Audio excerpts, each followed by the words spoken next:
Welcome to the Backyard Professor Philosophy videos. Philosophy and nature, the world, the cosmos, our place in it.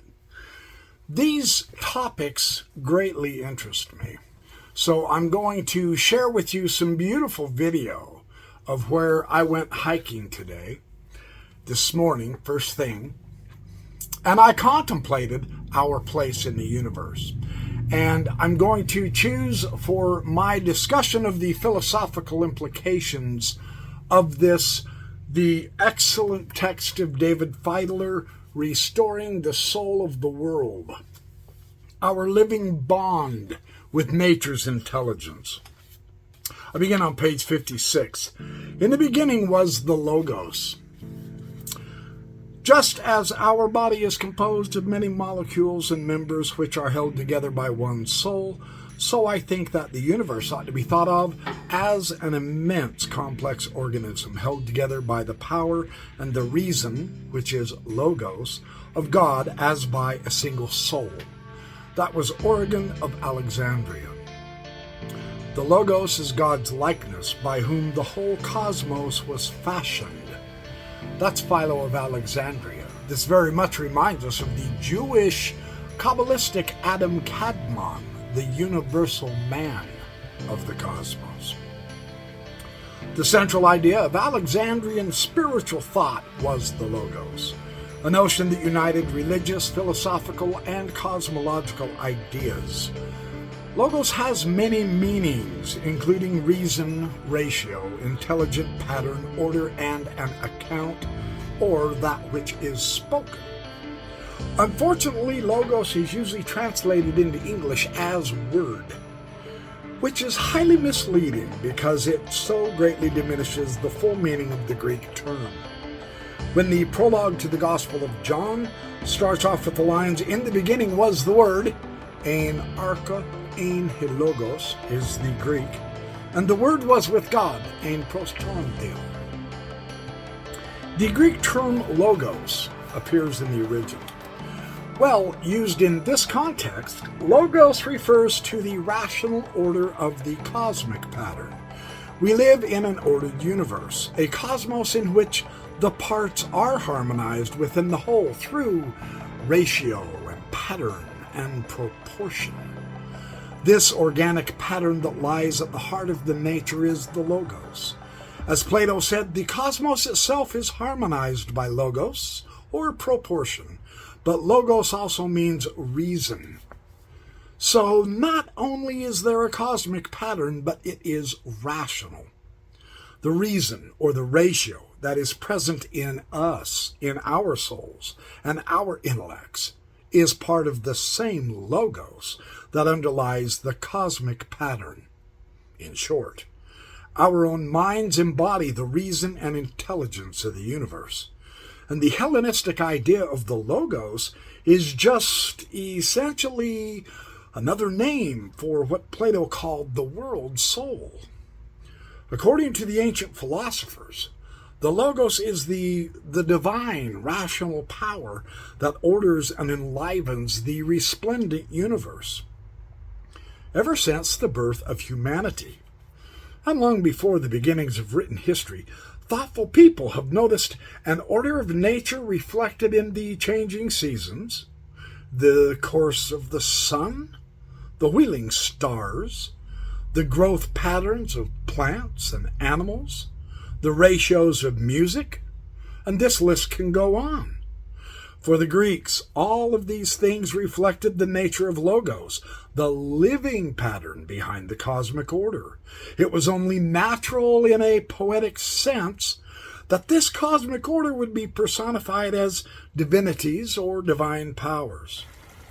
For example, the ancient Egyptian god Thoth. He was the lord of celestial mechanics and mathematics, who spoke the primordial words that ordained the course of the planets. It was a personification of the Logos. So too was his Greek counterpart, Hermes, the messenger of Zeus, who is said to be the inventor of the alphabet and writing. Now Apollo, the Greek god of music and harmony, and the mediation between extremes. He too symbolized the Logos. And in the hymn to Zeus by the Stoic philosopher Cleanthes, Zeus himself is identified as the Logos, the world's soul, the intelligence behind the universe. Thus, when the early Christian writers identified Jesus himself as the Logos, they were following in an ancient tradition that was culturally and philosophically sanctioned.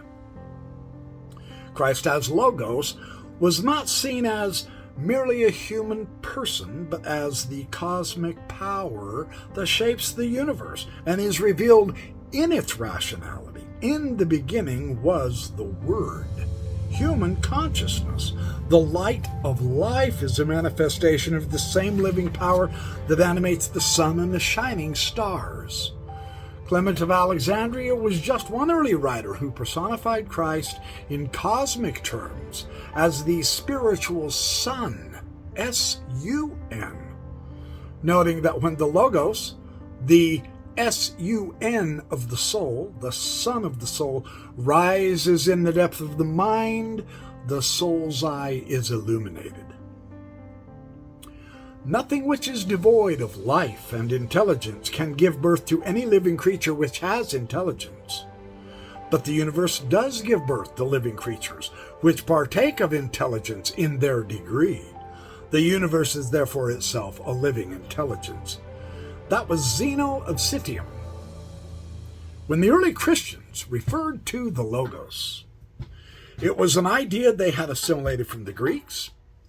Plato had spoken of the rationality of the cosmos. He even referred to the mind and the soul of the universe.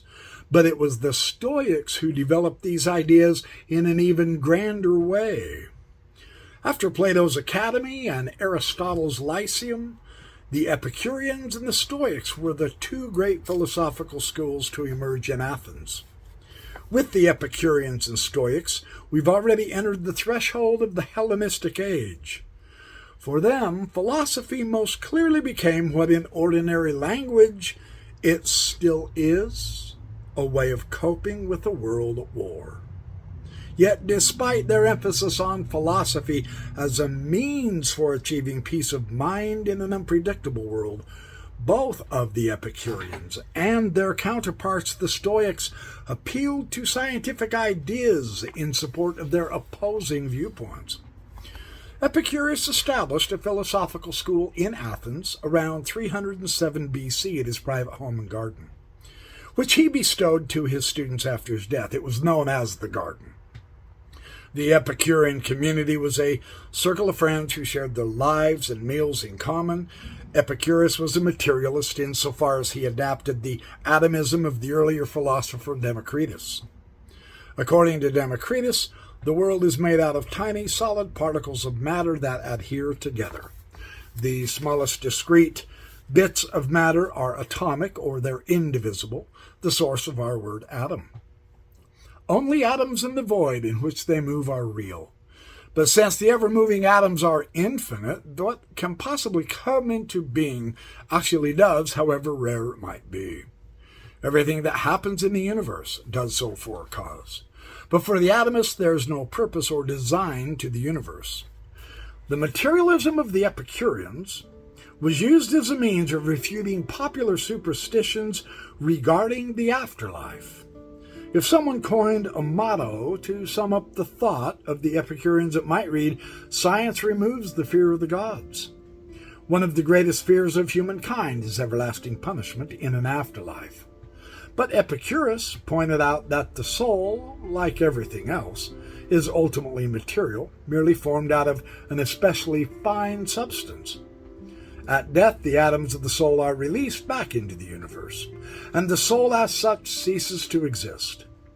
There's no reason to fear the pain of death, because when the soul dissolves, there's nothing left to experience the pain, let alone anything to suffer eternal torment. So, in essence, when we die, we won't even know that we're dead. For Epicurus, the pathways to happiness involve cultivating a life of simple pleasure among friends. Pleasure involves a freedom from physical pain and mental agitation. The philosopher should live simply, free of empty fears and vain ambitions. In order to attain a quiet mind, it's necessary to withdraw from the active responsibilities of the world and to live unnoticed. Ironically, despite his rejection of the religious ideas regarding the afterlife, Epicurus did accept the existence of the gods. He reasoned that because the universe is infinite, there is room for infinite possibilities to become real. What can physically come into being actually does so. He believed that the bodies of the gods are composed of the finest matter, and they live forever in a state of perfect tranquility because they alone possess the power and the knowledge to guard themselves against all disturbances. In this sense, the gods are models of what the philosopher's life should become. While the Epicureans developed a wide following, most Greek philosophers viewed the ideas of atomism as woefully incomplete. For if everything is made out of tiny particles of matter, what is it that causes the atoms to fit together to form complex organisms?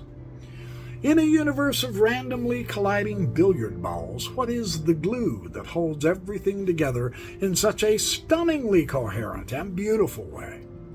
What causes the order of nature to arise? For most philosophers, the answer was soul, which bestows form on living things.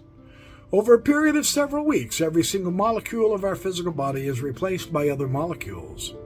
Every several weeks, we are made of different stuff, but the actual form of the organism remains largely unchanged. From this perspective, the most important aspect of anything is the form that makes an organism cohere, and it was this aspect that the atomistic theories fell short of addressing. As philosopher Stephen Toulmin writes, wherever men looked, they saw bodies preserving a structure and form more organized and permanent than Greek atomism could easily explain. Well, contrary to the Epicureans and the atomists, stood the Stoics. Founded by Zeno in 301 BC, the school held its discussions near the Painted Porch, or the Stoa, in Athens. It was a local landmark that gave the school its name. Like the Epicureans, the Stoics sought to discover a pathway to an untroubled life of self-sufficiency. But beyond that similar desire, no two perspectives could be further apart. Zeno believed that Plato and Aristotle had been dualistic in outlook, pitting spirit against matter. For Zeno, the world was made out of only one thing, and there's no difference ultimately between mind and matter. They are only different aspects of the same phenomenon. We can speak of mind and matter as a figure of speech, but since the universe is one, mind and matter are ultimately the same.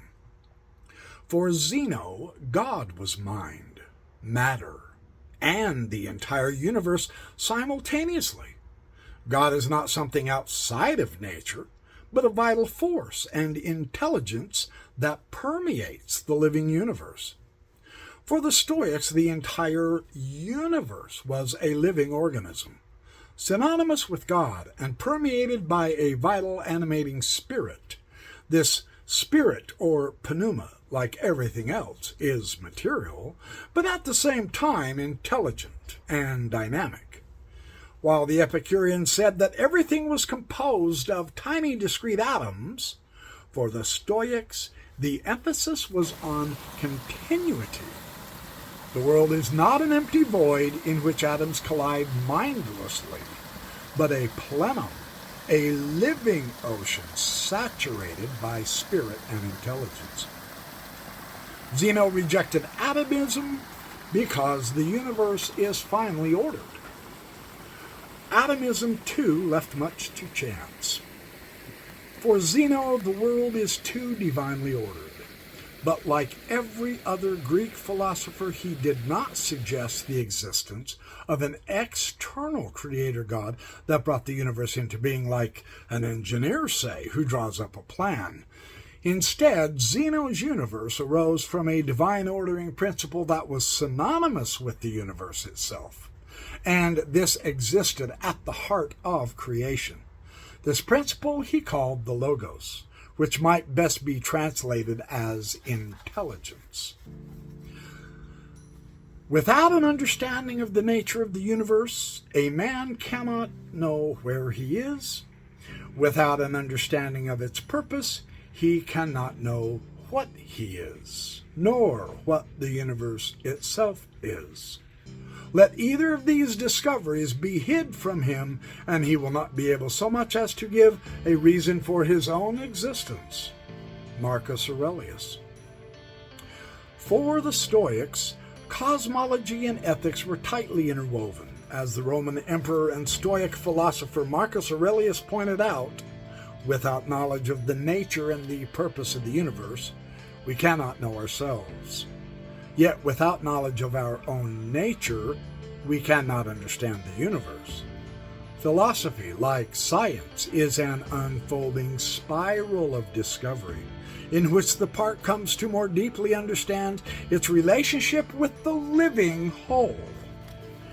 While the Epicureans based their ethics on pleasure and the avoidance of pain, the Stoics based their ethics on reason. Logos, the luminous rationality of the world structure, is also present in humanity. Human rationality embodies the intelligence of the cosmos, and the Stoics taught that this faculty must be actualized and cultivated in order for one to become fully human. To achieve happiness, we must follow nature and live in harmony with the world. But to follow nature, each being must realize its own true nature and fulfill its inner potential. In the case of humans, this means cultivating the rational spark within, which binds us with the deepest heart of the cosmic pattern.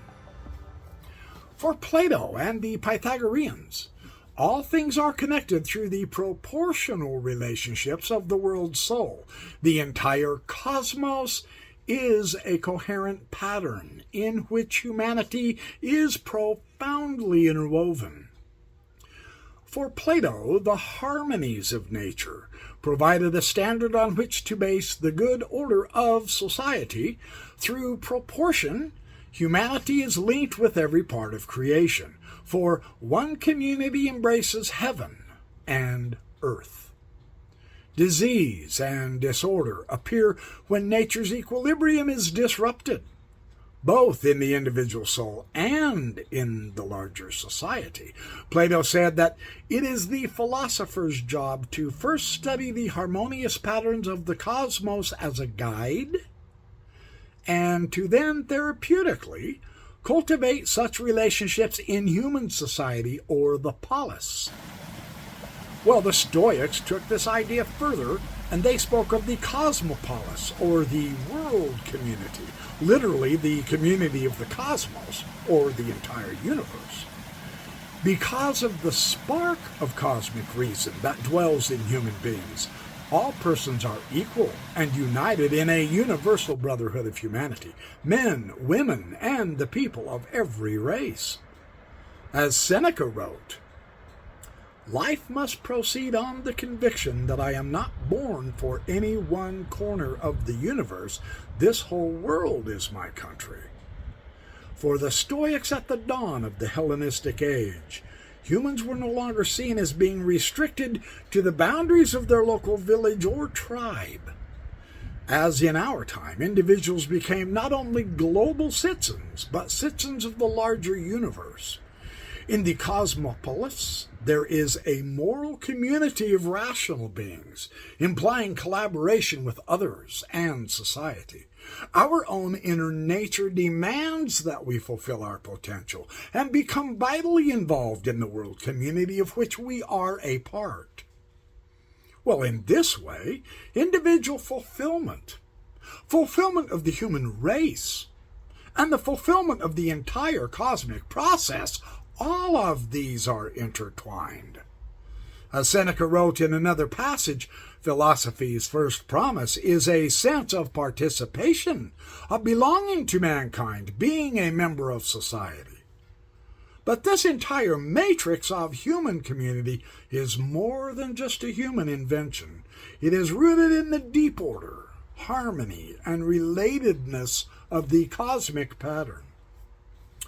Thus, while the Epicureans claimed that happiness could be only attained by a selfish withdrawal from public life, the Stoics maintained that true human flourishing depends on an involvement in the world community. Always think of the universe as one living organism with a single substance and a single soul, and observe how all things are submitted to the single perceptivity of this one whole. All are moved by its single impulse, and all play their part in the causation of every event that happens. Remark the intricacy of skein, the complexity of the web. Marcus Aurelius. For Plato, the world's soul was the pattern of relatedness that allows the cosmos to unfold. But for the Stoics, it was an even more tangible reality, the fiery rational breath that permeates the stars, the sun, and all living beings. The universe is one event manifesting itself in a variety of ways. It is permeated by an active intelligence that has many names: Logos, mind, nature, God, providence, Zeus, destiny, the world's soul. Mind is not something exclusive to humans, but our individual minds emerge from the larger rationality and intelligence of the greater whole to which we belong. As Marcus Aurelius wrote in a passage reminiscent of modern ecological thought, all things are interwoven with one another. A sacred bond unites them. There is scarcely one thing that is isolated from one another. Everything is coordinated. Everything works together in giving form to the one universe. Because we are woven in the warp and the woof of the cosmic tapestry, each person is implicated in ever-widening circles and ever larger wholes. An individual is rooted in human community. Human community is rooted in the greater community of the biosphere. The biosphere is rooted in the living dynamics of the solar system. And the solar system is rooted in the great community of the Milky Way galaxy. For the Stoics, the mind of the universe is social. And the world is that supreme city in which all other cities are as households. The chief good of a rational being is fellowship with his neighbors, and as a part of the world order, we help to create the social whole. Therefore, our actions should support the social life. But as Marcus Aurelius pointed out, we're not merely parts of the whole, but limbs of the universe. If we think of ourselves only as parts, we act only out of bare duty, and not out of love from the heart of mankind, because of its emphasis on the universal fellowship of humanity. Stoicism not only inspired Roman statesmen like Marcus Aurelius, but it provided the foundation for the early Christian idea of the brotherhood of man. By the power of the soul, the manifold and diverse heavenly system is a unit. Through soul, this universe is a God because it is ensouled. So too the stars, and whatsoever we ourselves may be, it is all in virtue of soul, according to Plotinus. Alexandria, the earthly Cosmopolis. This was a center of trade, scientific research, higher education, and religious speculation. Ancient Egyptian spiritual teachings mingled with the ideas of Greek philosophy to produce influential new syntheses like the Hermetic writings. These writings, written in Greek, were produced by spiritual communities in the neighborhood of Alexandria. They were attributed to thrice great Hermes, a mythical Egyptian sage and revealer of hidden knowledge. Like other Alexandrian writings, they tended to focus on the logos, the structure of the cosmos, and humanity's relation to that cosmic pattern. Humanity was pictured as the microcosm, life and mind, the world order in miniature, with an intimate bond to the larger universe. Life and mind were revealed as universal principles. It wasn't limited to one individual or even locked away in human nature itself, but it was inherent aspects of existence itself. The universe was described as the very image of divine beauty and harmony, a hierarchical pattern in which all levels of creation were united in one great chain of being. In the words of one Hermetic writing, this great body of the world is a soul, full of intellect and of God, who fills it within and without and vivifies the all. Another exhorted the reader to contemplate the beautiful arrangement of the world and see that it is alive and that all matters is full of life. It was against this remarkable cultural and intellectual backdrop of Alexandria that Plotinus, from 205 to 270 A.D., emerged, the last truly great philosopher of the ancient world. He's often portrayed as the founder of Neoplatonism. Plotinus drew on his own personal insight and experience in addition to the teachings of Plato and Aristotle and the Stoics. Yet while his ideas certainly resemble those of the Hermetic writings, they were presented as philosophical arguments, sometimes deeply poetic, but not as revelation discourses.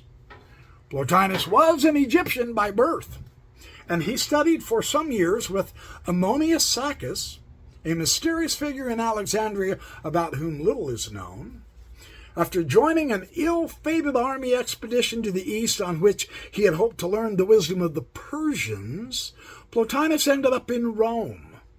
And here he lectured and on the side acted as a guardian for orphan children. His school consisted of a small circle of individuals who would come to hear him speak and respond to questions. Most of his writings were composed in response to issues and questions that came up in the school's discussions. Now, Plotinus's importance in our story is that he offers the most detailed account of the world's soul and its place in the cosmic structure to be found in any ancient philosopher. He was one of the greatest writers in the Platonic tradition on beauty and contemplation, and he was also very careful to point out the inadequacy of human language when it came to discussing the deepest nature of reality. So while forced to use poetic images and metaphors taken from the world of time and space, Plotinus frequently warned that the metaphors are not exact, but only meant to point the mind in a certain direction. For Plotinus, all reality was essentially spiritual in nature. The source of the universe was unlimited, ineffable, and of infinite power. He gave the source a variety of names, even though they were all inadequate. The purpose of giving it a name was not to define the source of creation, but only to point toward its nature. His most common name for the unlimited source was the One, which suggests its simple, unified nature. Everything that exists is something definite and particular. But this cannot be said of the One, which is unlimited. So, in this sense, the One lies even beyond being or existence itself.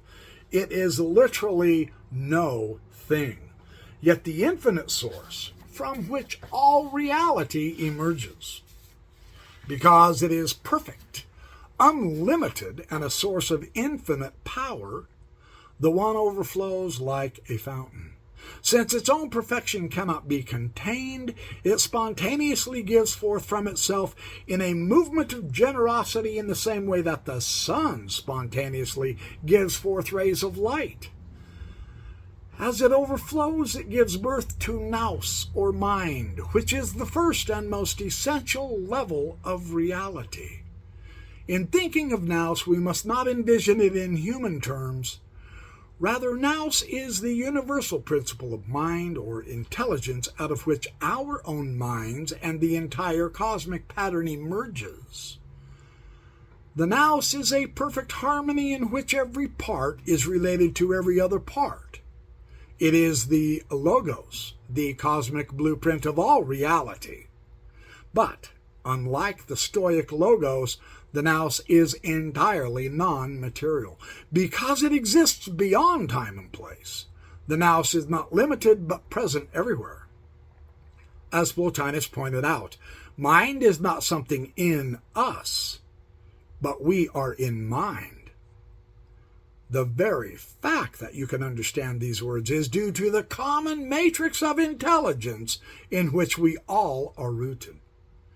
Everywhere in nature we see the same sorts of repeating patterns, from galaxies to flowers, and these patterns of order and intelligence are rooted in the nous. If modern scientists speak of the laws of nature which shape the fabric of everything, Plotinus would see those laws as a form of intelligence and situate that intelligence in the nous. Like the one, the nous is perfect. It continues to overflow and emanate outward, giving birth to the world soul, the soul of the cosmos. The nous is a harmonically differentiated image of the one, and the world soul is a further differentiated image of the nous. Like mind, the cosmic soul is entirely immaterial.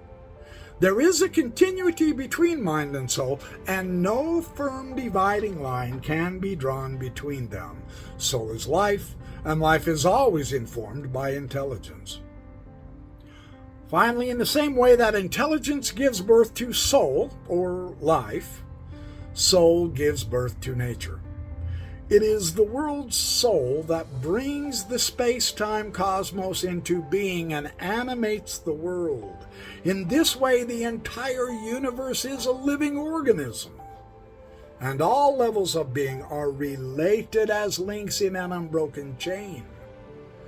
Nature is an image of soul, soul is an image of mind, and mind is an image of the one. Plotinus described things in another way based on the idea of increasing differentiation. The one is a perfect unity. The nous is a one-many. The world's soul is a one and many. And nature appears to be made up of many things, but is in reality a coherent organism. As Emerson wrote in The Spirit of Plotinus, the problem of restoring the world's original and eternal beauty is solved by the redemption of the soul.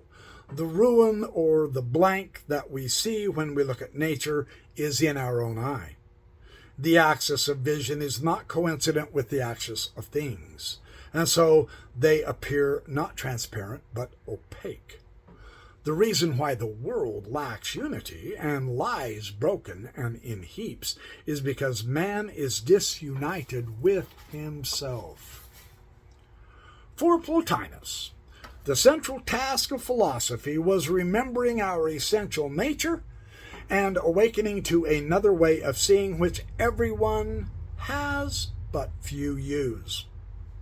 Should our vision be purified, we would see the world as it is, not as a collection of things lying broken and in heaps, but as a radiant image of divine beauty and intelligence in which every part is related to every other part. We would see the universe itself as the living image of intelligence and soul, as one closely knit organism in which we are joined in the cosmic fellowship. But, as Plotinus pointed out, such a seeing involves a transformation of vision. No eye ever saw the sun without becoming sun-like, nor can a soul see beauty without becoming beautiful. You must become first of all godlike and all beautiful if you intend to see God and beauty. For Plotinus, the world was a thought, a pattern of intelligence at its most essential level. The nous is a thought that thinks itself. Thinker, thought, and object of thought are one. Or as some astronomers now like to say, when we think and wonder about the stars that have given us birth, the stars themselves are thinking through us. Because the cosmos springs from the closely knit unity of the nous. The universe is a single living being which encompasses all the living beings that are within it. It has a soul, one soul, which extends to all its members in the degree of participant membership held by each. Because of this, the cosmos is a one-all, a sympathetic total which stands as one living being, as in a single animal with many organs, there is a harmonious coordination of all the parts, because a single reason principle is at work. Ultimately, the entire universe is holy, and there is nothing without which is without a share of soul. As members of the cosmic fellowship, our individual souls are rooted in the world soul in the same way that our individual minds are rooted in the nous. But that does not make us the insignificant parts of a greater and more important whole, a whole that overshadows us. Since the whole is present in the part, there is nothing to prevent a part from also being the whole. Plotinus described the world soul not as our mother, but as our elder sister, because the world soul is older than us and shapes the divine beauty of the cosmic pattern. She deserves our respect and reverence. But if we clarify our vision and discover our true nature, we become her equal and collaborator. By realizing our true identity, we become one with the fundamental power that orders the universe and brings the world to creative fruition.